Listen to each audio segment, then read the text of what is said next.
to come to many of the presentations that were done by many of the consultants, as well as to come and hear the facilities committee give their report.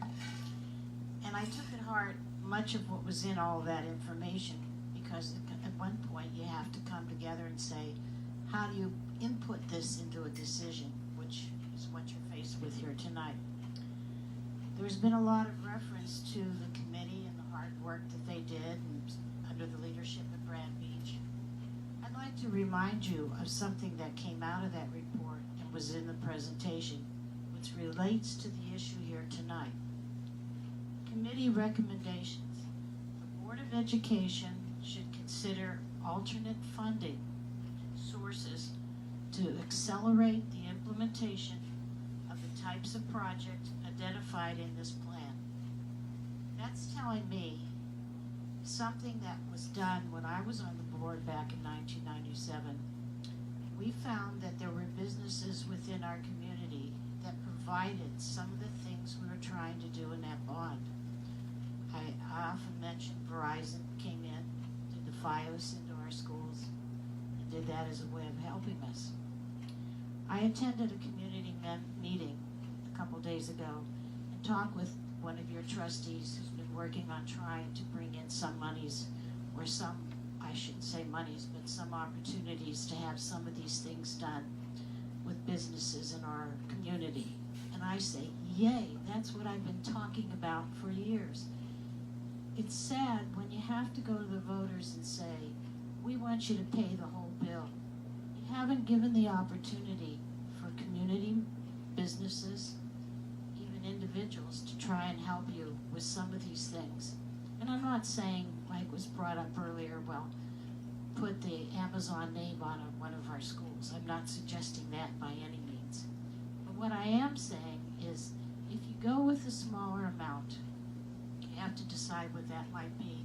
And one of the things that came out in this community meeting was to say, can we look at those things in this plan that have the potential to have other funding sources or donations that would help us, so that we don't have to tell the community that you're paying the whole bill.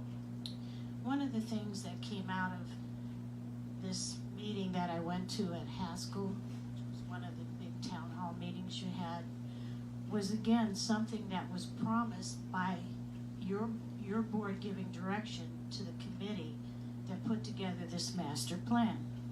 And it says, you will assist the district-wide community outreach to increase public awareness of the facilities planning process and the capital improvement plan.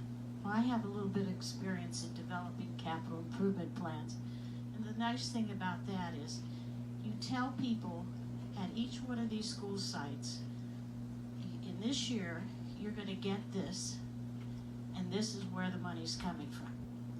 25% from a grant, like the grant that's been talked about for possibly helping to put the alternative or the synthetic kind of material under the playgrounds. And then another portion of it may come from the bond.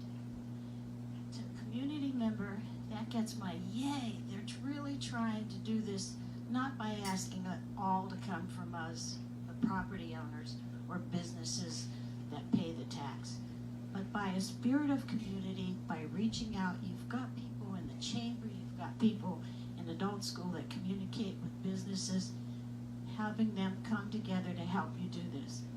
I realize you have to make a decision tonight on how much to ask for that bond, but I'm asking you to consider going with a lesser amount, because I've seen some of you in the staff, on the board, who've been trying to reach out in just the last week and have been successful. And don't let this opportunity pass you by. It's a good PR thing to the community, and it's also a way of addressing what you said you were going to do and the committee wants you to do in this district. I think it'll give you a win-win solution.